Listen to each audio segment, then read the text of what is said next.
Lieutenant Richard Bong's P-38 Lightning shuddered violently as 20mm cannon shells ripped through the left engine cowling. At 18,000 feet above the Solomon Islands, he was completely alone, his wingman already spiraling into the Pacific Ocean below, trailing thick black smoke. The August 1943 sun blazed through his canopy as he hurled the twin-boomed fighter into another desperate banking turn. But the Japanese Zero behind him mirrored the maneuver flawlessly, closing the gap with predatory precision. Bong had been trained at America's finest fighter schools. He knew every defensive tactic in the book. Barrel rolls, split S's, chandelles, scissors maneuvers. He had used them all in the past 90 seconds, and the Zero pilot had countered each one with effortless mastery. Now the enemy fighter was less than 200 yards behind, locked perfectly in at his vulnerable 6 o'clock. Its guns were lined up for the fatal burst that would send Bong to join his fallen comrade below. His instrument panel was a chaos of warning lights, oil pressure plummeting on the damaged engine, airspeed bleeding away as he fought to keep the nose level, altitude ticking downward as gravity and battle damage conspired against him. In barely 10 more seconds, the Zero's guns would finish what they had begun, and Richard Bong would become another statistic in the cruel mathematics of Pacific air combat. Then, with death staring him in the face and no options left in the fighter pilot's manual, Bong did something every instructor had sworn would kill him instantly. He rolled the P-38 completely inverted, wheels pointing skyward, and slammed the control stick forward. The Lightning's nose plunged toward the ocean in a screaming vertical dive. But Bong wasn't diving normally. He was plunging toward the Pacific upside down, blood rushing into his skull so fast his vision turned crimson, and the instrument panel vanished into a red haze. For 2 seconds, that felt eternal. Richard Bong flew blind through negative G-forces no manual claimed his aircraft could endure. The P-38's twin Allison engines howled in protest. Loose gear and spent shell casings floated up from the cockpit floor and clattered against the canopy above his head. His oxygen mask strained against his face, feeling like it would rip free. Every vein in his eyes throbbed as though ready to burst. When he finally righted the aircraft at 12,000 feet, having dropped 6,000 feet in those 2 terrifying seconds, the Zero was gone. Not just behind him, but completely vanished, as if it had never existed. Bong circled cautiously, scanning every quadrant of the sky, but saw nothing. The Japanese fighter that had been seconds from killing him had simply disappeared. What Richard Bong didn't know then, gasping for breath and wiping blood from his face, was that he had just accidentally discovered a maneuver that would alter the entire Pacific Air War. A desperate, suicidal-looking trick that would shatter the Zero's dominance and help turn the tide in the Pacific. Within months, what began as one terrified pilot's instinctive move would become whispered fighter pilot wisdom, spreading across airfields from Guadalcanal to the Philippines. It was the story of how American pilots learned to fly upside down to survive, and how that revelation transformed the most lethal aircraft in the Pacific theater from an untouchable predator into a target American fighters could finally defeat. It's a story of innovation born from desperation, of how the laws of physics ultimately proved mightier than even the most agile warplane ever built. To understand why Bong's accidental discovery was so revolutionary, you first have to grasp just how completely the Japanese Zero dominated the Pacific skies in 1942 and early 1943, when American pilots first encountered the Mitsubishi A6M Zero in combat. They couldn't believe what they were witnessing. This Japanese fighter defied every assumption American intelligence had made about enemy technology. The Zero could outturn any Allied fighter with contemptuous ease. It could climb faster, fly farther, and operate higher than anything the Americans possessed. In the early battles over the Philippines, Wake Island, and the Dutch East Indies, Japanese pilots flying Zeros achieved kill ratios that seemed unreal. For every 3 Zeros destroyed, 9 Allied planes were lost, and in some encounters it was even worse. The aircraft itself was a masterpiece of lightweight engineering. Its designer, Jiro Horikoshi, had crafted a fighter that weighed just 3,700 pounds empty, compared to over 5,000 for American models like the P-40 Warhawk. This reduction came from radical design decisions. No armor plating to protect the pilot, unprotected fuel tanks without self-sealing technology, and an airframe built to minimal stress tolerances, trading durability for agility. But in a dogfight, those sacrifices created a machine that seemed otherworldly. The Zero could complete a 360-degree turn in just under 16 seconds at combat speed, while an American P-40 needed 23. In aerial combat, 7 seconds might as well be forever. It meant that every time an American tried to turn with a Zero, the Japanese plane would complete its circle and end up behind him, guns ready for an effortless kill. American pilots were dying by the dozens because they were trying to fight the Zero on its own terms. Fighter doctrine in 1942 was still influenced by World War I dogfighting philosophy. Pilots were taught to turn inside their enemy's circle, to maneuver until they gained a firing position. It worked well against heavier German aircraft in Europe, but was suicidal in the Pacific. Lieutenant Commander John Thach, one of the Navy's most innovative tacticians, watched his men perish during training against captured Zeros and became obsessed with finding an answer. After weeks of studying the Zero's strengths, he realized something critical. While the Zero could outturn and outclimb any Allied fighter, its fragile construction gave it weaknesses, if only pilots stopped trying to outmaneuver it. American fighters like the P-38, Lightning, P-47 Thunderbolt, and F4U Corsair had advantages the Zero couldn't match: stronger engines, higher speeds, especially in dives, and rugged airframes that could take hits a Zero never could.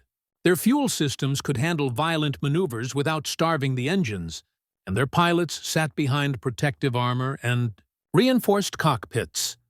Thach devised what became known as the Weave, a cooperative defensive tactic where 2 American fighters covered each other against Japanese attacks. It worked and saved countless lives, but it remained a defensive solution. It let American pilots survive, but not dominate. To truly defeat the Zero, they needed something else, something born from desperation, not doctrine. And that breakthrough came on April 7, 1943. Over the Russell Islands in the Solomons, when Major Thomas Lynch of the 39th Fighter Squadron, flying a P-38 Lightning, found himself in exactly the kind of hopeless situation that had killed so many before him. 8 Japanese Zeros had bounced his flight from above, and in the chaos of the initial merge, Lynch became separated from his wingmen. Now he was alone at 20,000 feet, with multiple enemy fighters trying to maneuver onto his tail. Lynch was an experienced pilot, a pre-war veteran who had flown almost daily since Pearl Harbor. He knew the odds he was facing. He also knew that trying to turn with the Zeros would be suicide. His P-38 was faster than the enemy fighters, but they had altitude advantage, and if he tried to simply run away in level flight, they would catch him before he could build up enough speed. He needed to break contact immediately, but every standard escape maneuver he knew required him to turn, which would let the Zeros close the distance even further. In that moment, Lynch made a decision that seemed insane. He rolled his P-38 completely inverted and pushed the stick forward, initiating a vertical dive while upside down. The world inverted around him. The ocean that had been below was now above. The sky that had been above was now below. And the P-38, built like a tank compared to the fragile Zero, plunged toward the ocean at increasing speed. While Lynch's vision turned red from negative G-forces, what happened next stunned Lynch's, much as it would later stun the Japanese pilots. The Zeros couldn't follow. When they tried to roll inverted and push into the dive to maintain pursuit, Their lightweight airframes began to shudder and warp under the negative G-forces. Worse, their fuel systems designed for positive G-forces during climbing and turning couldn't handle the inverted pressure. Fuel stopped flowing to the engines. Carburetors starved. Some of the Zero engines simply quit entirely, leaving their pilots to glide helplessly, while Lynch's P-38 screamed away at ever-increasing speed. Lynch didn't just escape.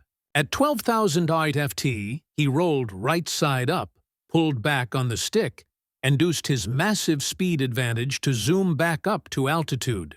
The Zeros, scattered and confused by his impossible maneuver, were now below him and slower. The hunter had become the hunted. Lynch dove on two of them from above, using his superior speed and the element of surprise. His 650 caliber machine guns converged on a Zero that never saw him coming. The Japanese fighter disintegrated under the hail of bullets. When Lynch returned to base and climbed out of his cockpit, his face was covered in small red dots. Burst blood vessels from the negative G forces had created hundreds of tiny hemorrhages across his skin.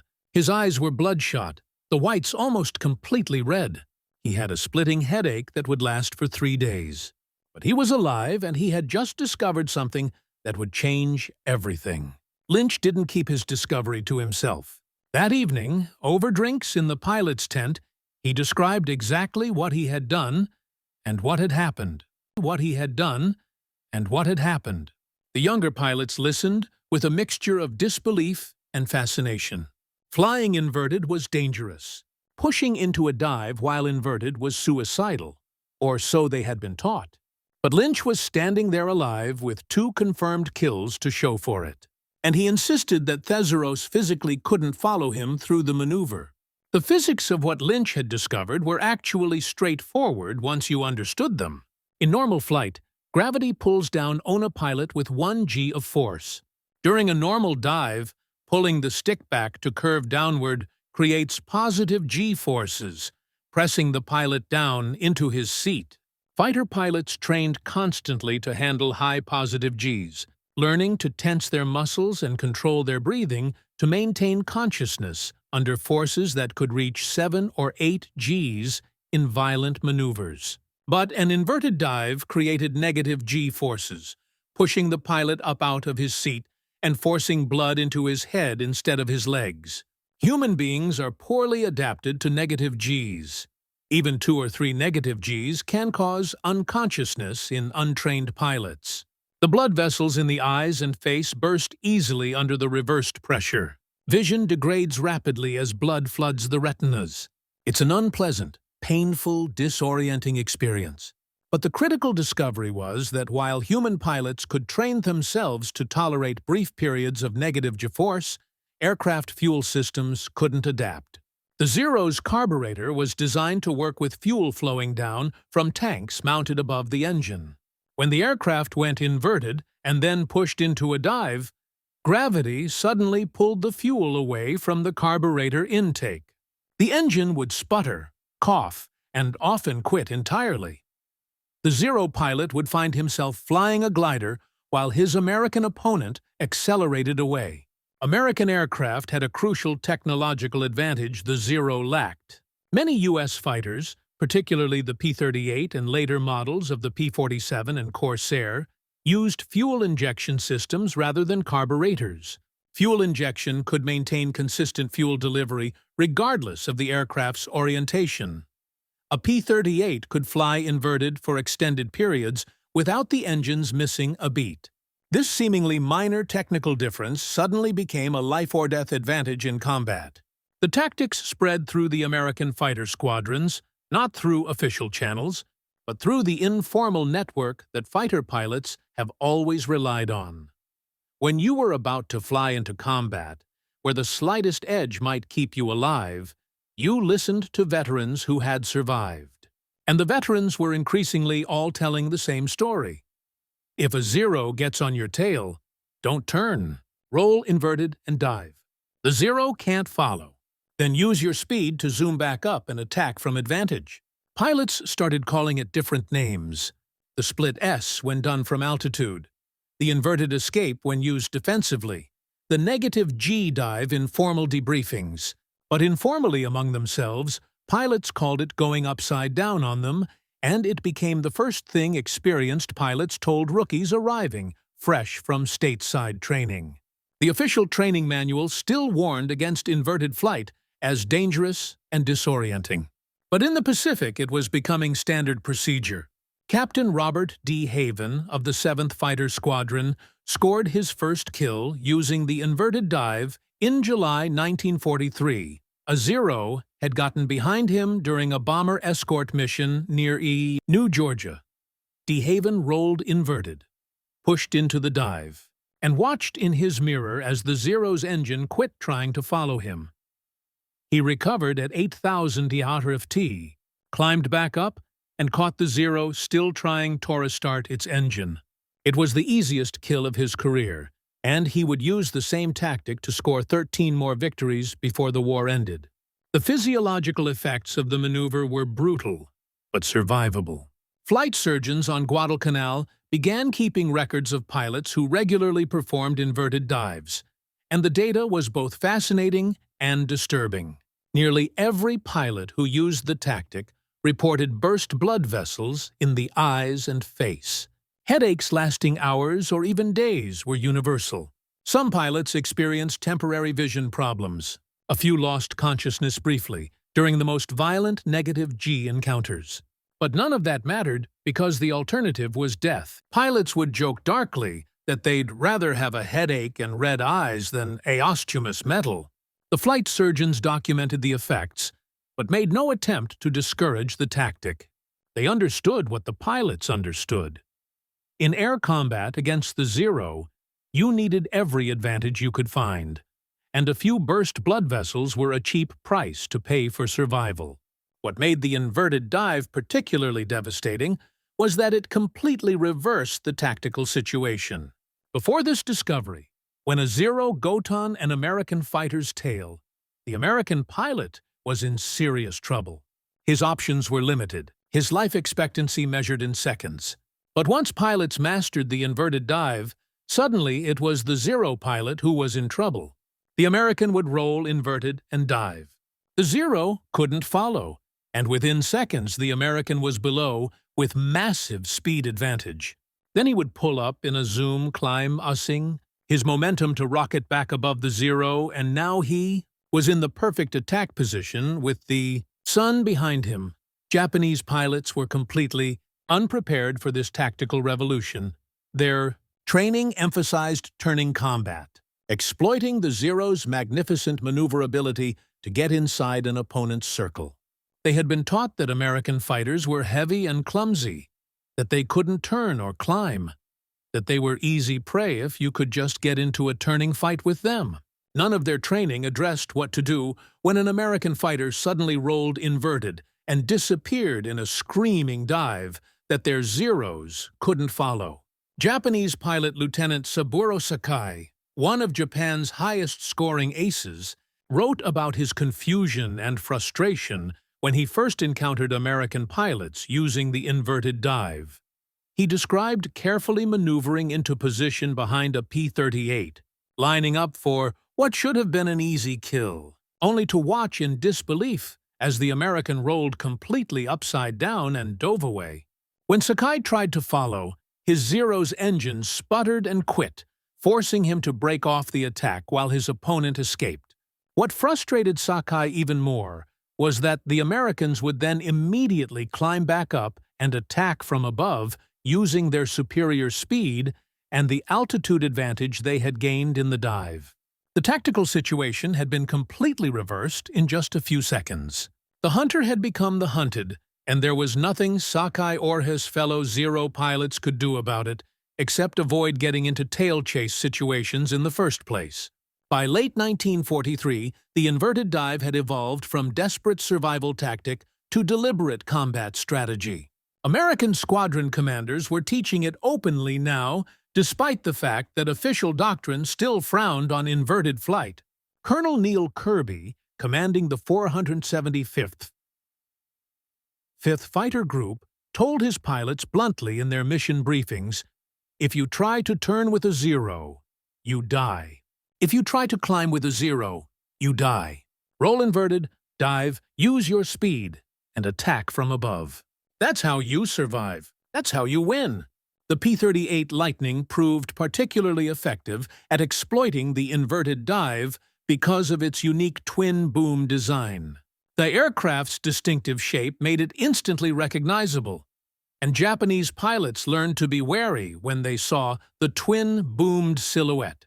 P-38 pilots developed a reputation for aggressiveness and unpredictability. They would deliberately bait zeros into tail chases, then use the inverted dive to escape and reverse the situation. It became a cat-and-mouse game, but now the Americans were increasingly the cats.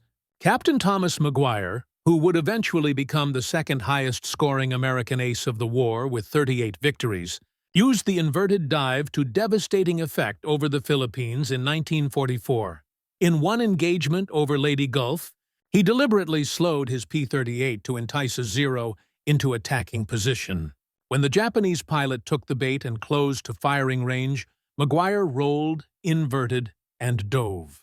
The Zero pilot attempted to follow, and his aircraft literally came apart in midair under the negative G stress.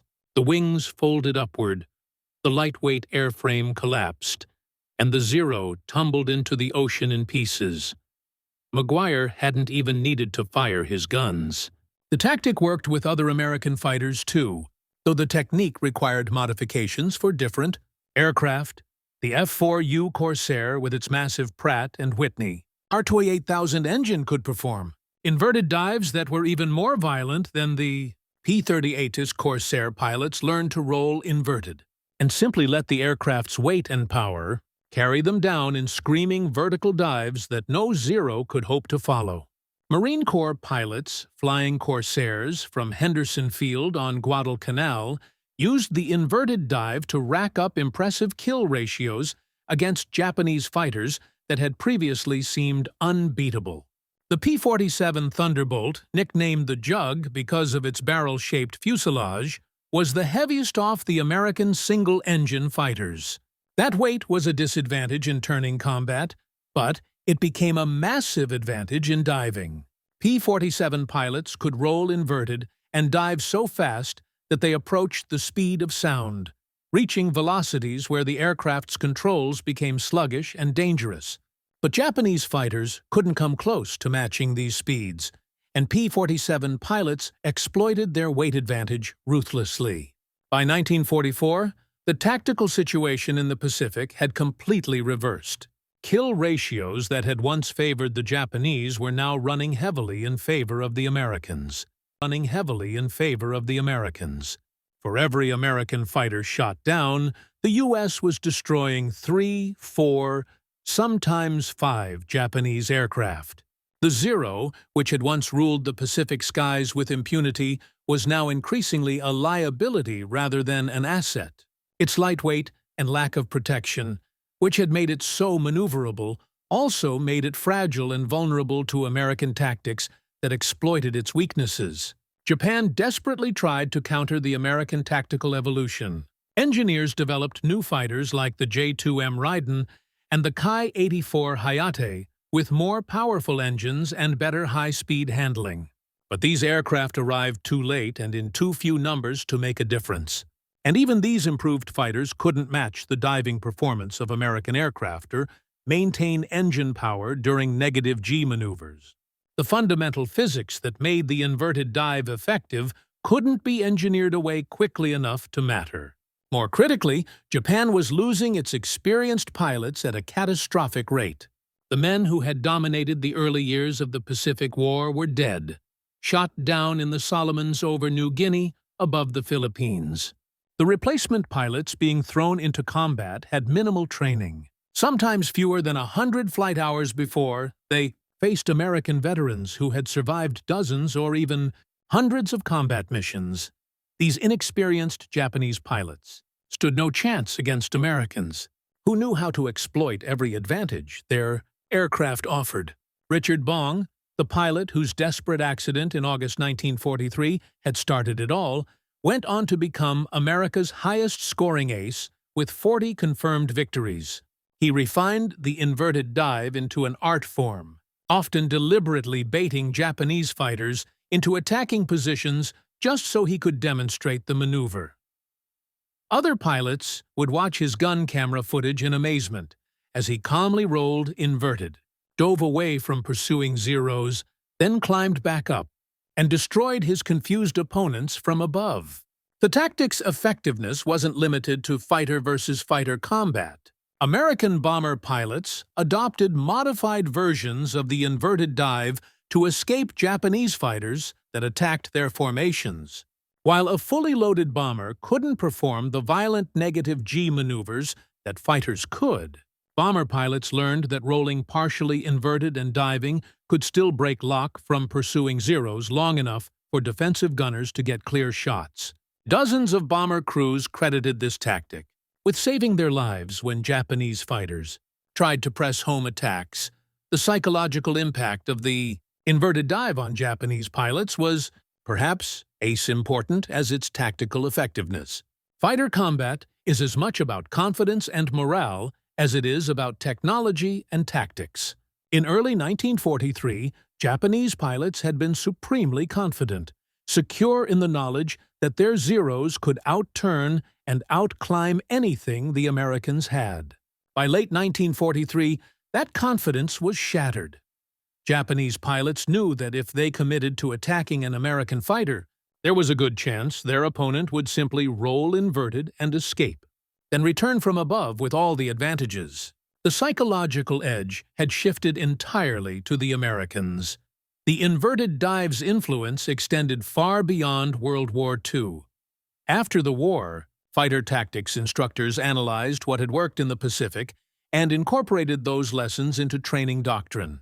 The split S maneuver, essentially a formalized version of the inverted dive, became a standard part of fighter pilot training. Pilots flying jets in Korea used variations of the tactic against MiG-15. In Vietnam, American pilots facing agile, Soviet-built fighters rediscovered that diving away from turning combat and using speed and altitude to dictate engagement terms was still the key to survival and victory. The Navy's Fighter Weapons School, better known as Top Gun, was established in 1969 specifically to teach American pilots how to fight outnumbered against agile opponents. The curriculum emphasized many of the same principles that pilots had discovered fighting Zeros in the Pacific. Use your aircraft's strengths. Avoid fighting on your opponent's terms. Exploit speed and energy rather than trying to outturn more maneuverable fighters. The lessons learned over the Solomon Islands in 1943 were still being taught to F-14 and F-18 pilots decades later. Thomas Lynch, the pilot who had turned Bong's accident into a deliberate tactic, didn't survive the war.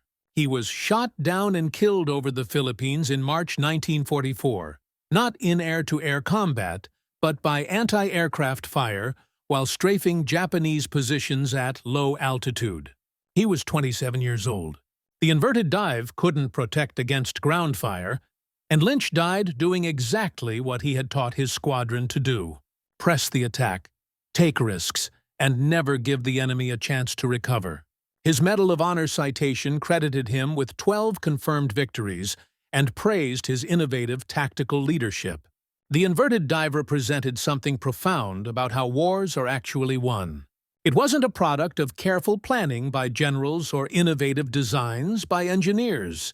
It was uncovered by accident, by a desperate pilot attempting something everyone insisted could not be done.